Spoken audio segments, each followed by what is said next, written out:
Estamos en el encuentro latinoamericano progresista que se está realizando justamente en esta localidad.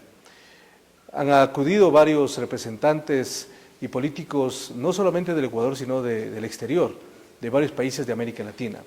Y uno de ellos es Perú, justamente. Y conversaremos en los siguientes minutos con Sergio Tejada, exdiputado del Bloque Nacional Popular del Perú, para dialogar acerca de la política peruana y la política de América Latina. Gracias por aceptar este diálogo con nuestro espacio. Muchas gracias, buenas noches. Su primer punto de vista respecto a este evento, el AP, que se está desarrollando aquí en Quito, en la capital del Ecuador. Bueno, creo que es muy importante el esfuerzo que se está haciendo desde el Ecuador para poder agrupar a los diferentes movimientos progresistas de izquierda de la región y poder discutir todos los problemas comunes que tenemos, todas las alternativas que podemos tener en nuestros procesos de cambio. Y bueno, esta tercera edición ya muestra una consolidación de este espacio. En esta circunstancia, ¿qué es lo más relevante que usted está mirando? Bueno, creo que han habido conferencias muy importantes, se han abordado temas muy importantes, se está poniendo en el debate latinoamericano problemas globales, como lo que el presidente Correa ha llamado el nuevo Plan Cóndor, estas nuevas estrategias para desestabilizar los gobiernos progresistas. Se está poniendo en el debate latinoamericano el problema de los paraísos fiscales, que me parece que es un tema fundamental. Y más internamente hay un debate muy interesante sobre el camino que están tomando nuestros procesos, una mirada más crítica que siempre es saludable y una mirada con mucha preocupación por los golpes recientes que han habido, golpes parlamentarios, como el que ha ocurrido en Brasil con Dilma, pero que no es una novedad, ha ocurrido también con Lugo, con Zelaya, y otro tipo de estrategias que se están tomando desde las fuerzas reaccionarias para tumbarse en los procesos de cambio. Entonces yo creo que esta discusión es muy importante para seguir afirmándonos en un camino de transformación. El panorama para los países en América Latina, justamente usted ha puntualizado algunos elementos, en Brasil, el triunfo en Argentina, la derrota de Evo Morales también en Bolivia, en torno a un referéndum, la derrota legislativa en Venezuela. ¿Cómo mira usted el panorama en América del Sur? Bueno, muchos han querido llamar esto el fin de un ciclo progresista. Yo no lo llamaría así.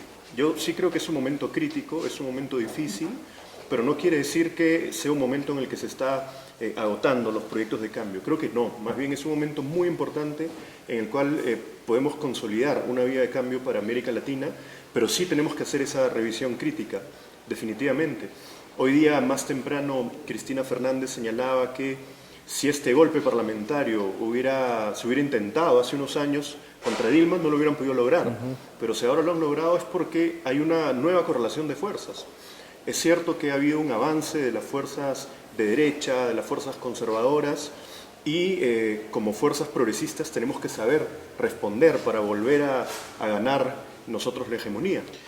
Perú ha tenido varios gobiernos conservadores, no tanto de tendencia progresista. Sin embargo, Ollanta Humala llegó con un discurso progresista de izquierda, con una amplia participación y apoyo del sector de izquierda. Pero ¿qué pasó en el ejercicio del poder? ¿Cómo quedó la izquierda en el Perú? Bueno, yo creo que la experiencia con Ollanta Humala ha golpeado mucho a los sectores progresistas, porque él representó en un momento una esperanza. Él empezó a trabajar en un movimiento alrededor del año 2001 o 2002.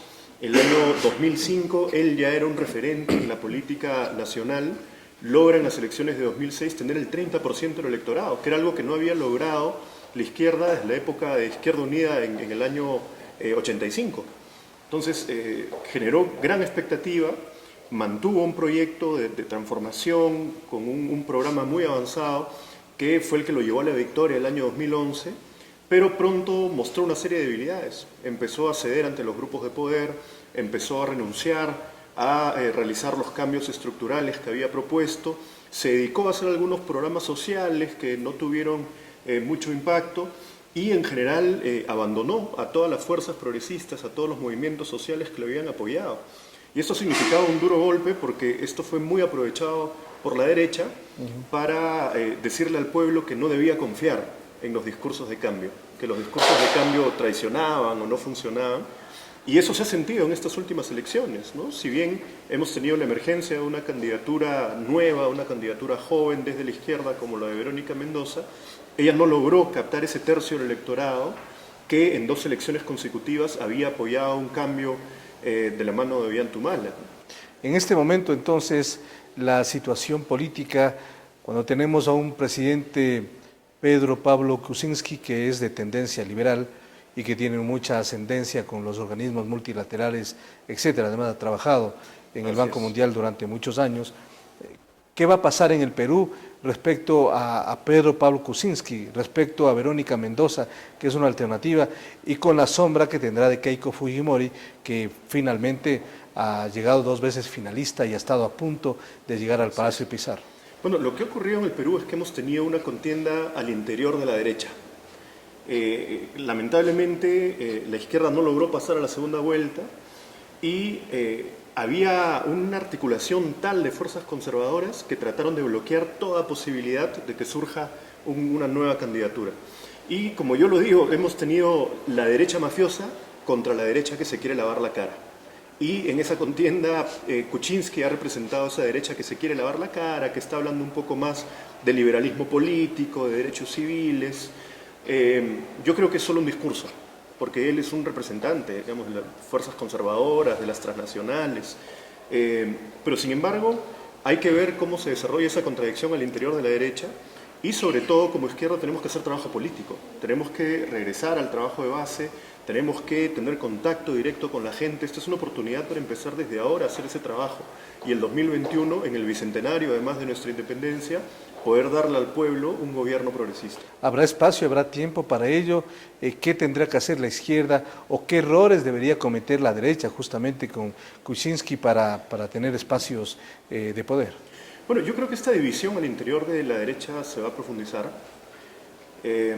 Creo que este discurso liberal, político que está teniendo Kuczynski también va a tener sus límites, porque en algún momento van a aparecer movimientos sociales, van a aparecer conflictos y vamos a ver cómo los manejan.